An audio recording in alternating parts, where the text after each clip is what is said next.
queria aproveitar aqui a presença de pessoas de diversas entidades para esclarecer um pouquinho o papel da Defensoria Pública e do Núcleo de Situação Carcerária e, ao mesmo tempo, dizer que nós estamos abertos, nós precisamos da colaboração de todos, é um tema muito delicado e que a participação efetiva da sociedade civil ao nosso lado é muito importante para que a gente consiga alcançar resultados efetivos. Então, o Núcleo de Situação Carcerária tem por objetivo propor políticas públicas, pensar em políticas públicas na área do sistema prisional, ao mesmo tempo que pensar e propor atuação unificada dos defensores, em discussão com todos os defensores que atuam na área. Então, assim que eu fui afastada da banca para coordenar o Núcleo de Situação Carcerária, eu fui tentar resolver problemas com os quais eu convivia há mais de uma década e que eu não conseguia ver nenhuma mudança. E são problemas que parecem ridículos de serem resolvidos, mas, na verdade, em décadas, no sistema prisional, eles só pioravam. Então, assim que começou o trabalho, um dos grandes problemas no sistema prisional aqui em São Paulo era da saúde. Não tinha médico em nenhum presídio, e não tinha escolta para levar presos para consulta médica ou para operação. Então, era o abandono total do sistema prisional de São Paulo no que diz respeito à saúde. Ao mesmo tempo, na questão da saúde mental, havia, há muitos anos, uma fila de espera de doentes mentais presos, aguardando vaga nos hospitais de custódia e tratamento psiquiátrico. Então, esse foi um dos trabalhos desenvolvidos logo no começo do núcleo. A outra questão foi da baixa das capturas e sigilo de dados, que era as pessoas não conseguiam tirar certidão criminal negativa, porque os juízes que deveriam fazer as comunicações sobre o fim dos processos não faziam. Ou, então, se as comunicações eram feitas por razões escusas, os empresários conseguiam ter acesso a todos os dados de pessoas que tinham passagem pela polícia. Também fizemos o trabalho junto com o CRP, e aí eu agradeço muito a parceria da Adriana Eico, que foi parceira de todas as horas e desde o começo do núcleo, o trabalho do questionamento do exame criminológico e dos chavões e do limite ético do comportamento dos profissionais que elaboravam os exames criminológicos nos presídios. E também acompanhamos uma série de projetos de lei, enfim, de enrijecimento de penas, que foram e vão continuar sendo, agora, depois dos fatos no Rio. Então, eu estou esperando, assim, para janeiro, um pacotaço, né? Enfim, tudo que for para enrijecer, virá.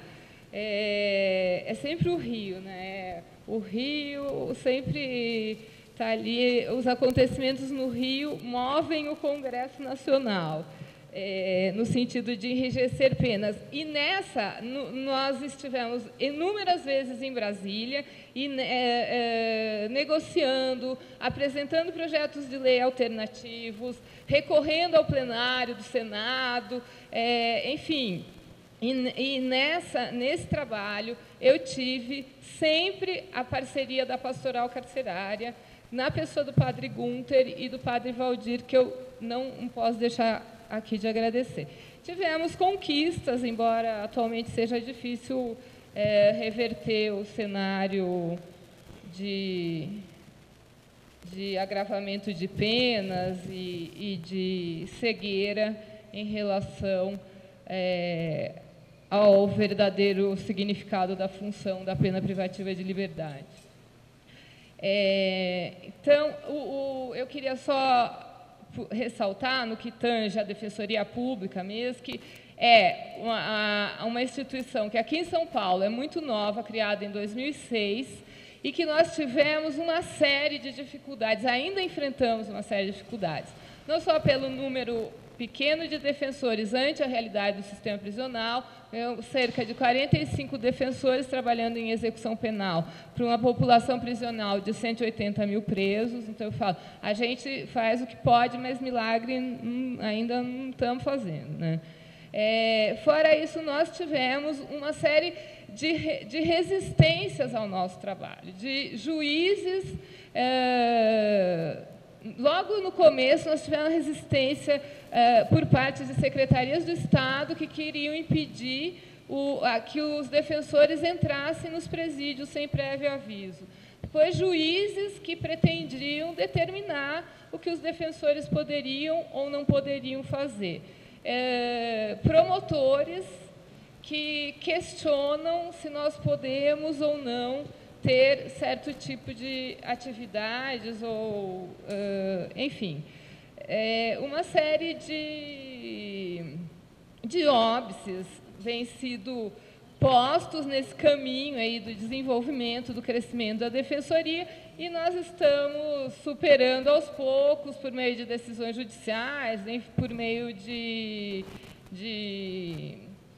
conversas com os responsáveis, enfim, da forma que tem sido possível, nós estamos indo. Então, essa é a observação sobre a Defensoria e ressalto, mais uma vez, que nós contamos com a parceria de todos vocês. O Núcleo de Situação Carcerária está de portas abertas, precisa da ajuda de todos. No que tange ao tema proposto aqui para a mesa, que é o Estado Penal e o Estado de Direito, eu fiz uma leitura de uma série de reflexões de diversos autores. E, na verdade, a partir da leitura dessa série de reflexões, eu coloco também um pouco da minha experiência na área prisional.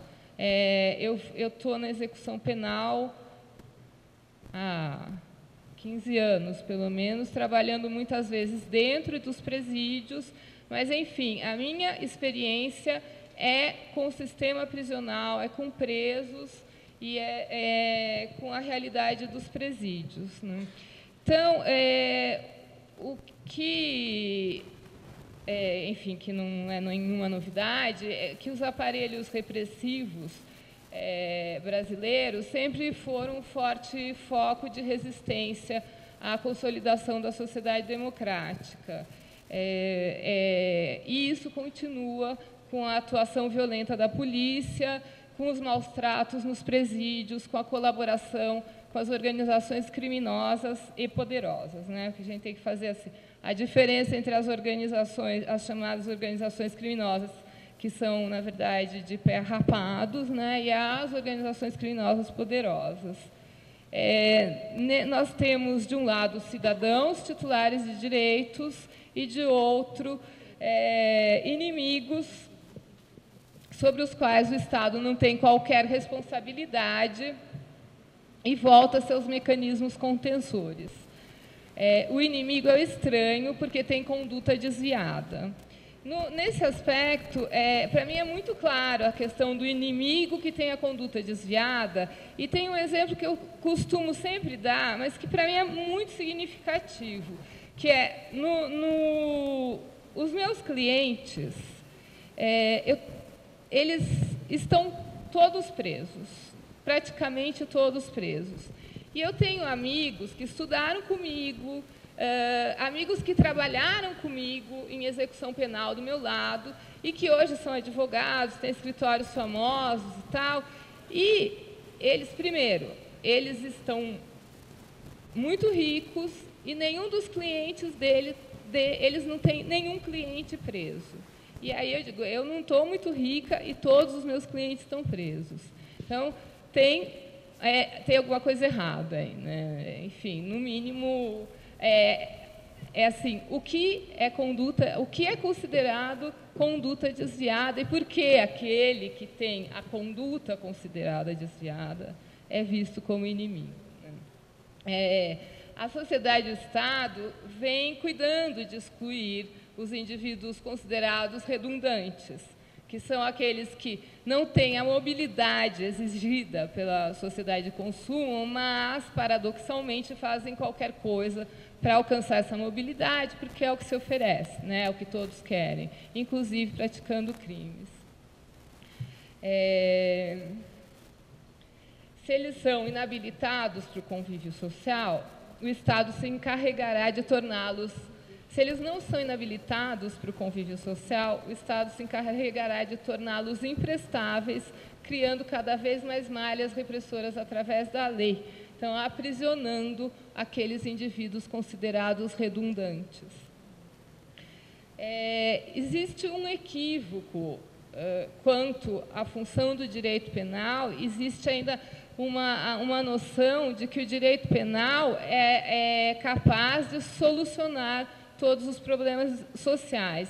E aí, para que esse equívoco seja colocado adequadamente, é necessário ter a clara noção de que o direito penal faz parte do mundo real e que cada aplicação da lei penal muda efetivamente a realidade.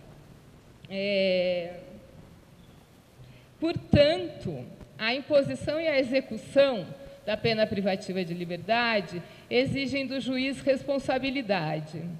Diante da possibilidade de morrer na prisão, é necessário que o juiz saiba que o juiz que condena a pena privativa de liberdade, ainda que ele não pense e nem queira, que ele está condenando um pouco a pena de morte. Se há possibilidade de violação de direitos dentro do presídio, o juiz que condena a pena privativa de liberdade está condenando a violação dos direitos humanos. E aí a gente precisa questionar se é admissível, se o nosso sistema constitucional admite que um juiz condene um pouco a pena de morte sem saber e sem pensar. Se é admissível que um juiz execute a violação dos direitos humanos sem saber nem pensar. As condições em que é cumprida a pena que revelam a verdadeira extensão da norma abstrata. Então, se as condições são de sofrimento, a pena condena a violação dos direitos humanos. O que nós temos, o que nós devemos questionar e trazer para a nossa responsabilidade o que nos faz ainda, como faziam nossos antepassados, nos apoiarmos no mito da pena privativa de liberdade como forma de resolução de todos os problemas sociais. O que nos faz conviver passivamente com o horror e com a violência. A responsabilidade pela mudança de paradigma é de todos. Não é mais admissível a mera contemplação dogmática. É necessário agir. É necessário que todos se sintam responsáveis. A responsabilização do judiciário e do legislativo é a cobrança de atitudes conforme a Constituição e o Estado Democrático de Direito do Judiciário e do Legislativo é importantíssima para que nós cheguemos a ter um sistema minimamente legítimo, se a gente considerar possível a legitimidade da intervenção penal e a criminalização dentro desse quadro de violação de direitos e desigualdade que nós estamos vivendo, é necessário que todos nós assumamos a nossa responsabilidade e também a gente tem que cobrar do juiz o papel de garante dos direitos do preso e não de vingador social que eles vêm fazendo ultimamente. Do legislador, o respeito aos princípios e garantias constitucionais e não a produção de uma legislação que é simbólica e que não tem nenhum efeito efetivo, a não ser para a conquista de voto do próprio legislador, né? E é uma resposta para os anseios sociais em determinada situação.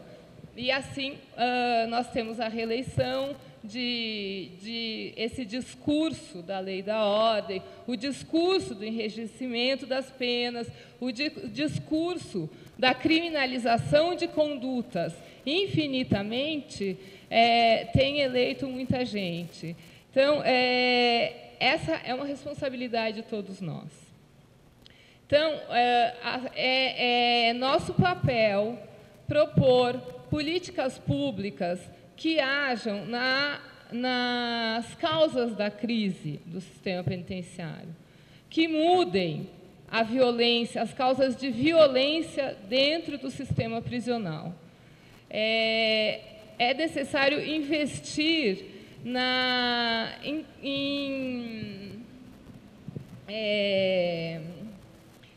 em mudança de mentalidade na forma de gestão do sistema prisional.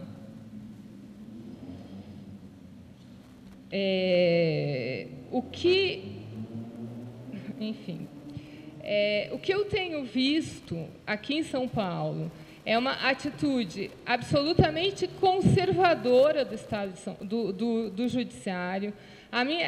Enfim, a experiência, na verdade, é que o Judiciário paulista é extremamente conservador, mas é inadmissível que esse conservadorismo ele suplante o respeito devido aos princípios e garantias colocados na Constituição pela própria sociedade como metas a serem alcançadas e que estão acima de anseios sociais em determinada situação. Então, é inadmissível que o judiciário ignore leis, ignore direitos fundamentais, julgue ideologicamente e criminalize e coloque cada vez mais pessoas dentro dos presídios, como se essa fosse a única solução possível,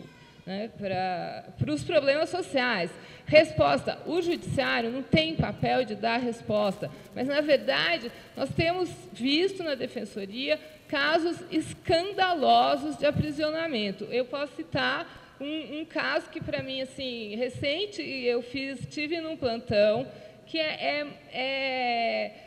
vocês podem pensar que é exceção, mas os aprisionamentos têm sido bastante... Tem ocorrido vários aprisionamentos dessa forma. Então, a questão é o que faz um juiz não soltar uma pessoa, porque eu estava fazendo plantão de segunda instância e tive que fazer um habeas corpus para o tribunal, porque o juiz não soltou uma pessoa que tinha sido presa porque ela estava importunando as pessoas que estavam na Sala São Paulo. E aí a Polícia Metropolitana, a Polícia Civil Metropolitana, tirou essa pessoa da Sala São Paulo. Ela tinha características de ter algum transtorno mental e continuou importunando as pessoas que estavam passando na rua. E aí a Polícia Civil Metropolitana entendeu por bem pôr essa pessoa dentro da viatura para levar para a delegacia fazer um boletim de ocorrência. E dentro da viatura, ele ficou bravo, chutou, causou algum dano, foi preso em flagrante. E o juiz que estava de plantão não soltou. Então, nós temos tido muitos casos no plantão desse tipo de aprisionamento. Para mim,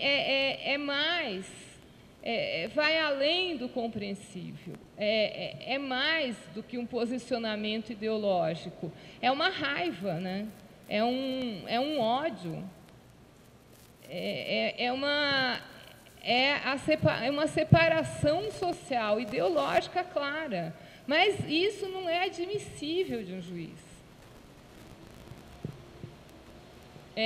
Então, para terminar aqui, que a Marisa já está me cobrando rapidamente, eu vou ler aqui a minha conclusão, é que o direito penal ele terá legitimidade mínima quando garantir a independência para respeito dos direitos dos cidadãos, para garantir a imunidade frente ao arbítrio, que nós estamos vivendo diariamente, para a defesa dos fracos mediante regras iguais para todos, para a proteção da dignidade do preso e do condenado. Só assim o direito penal se justifica minimamente. Porque é para... Enfim, obrigada, é isso.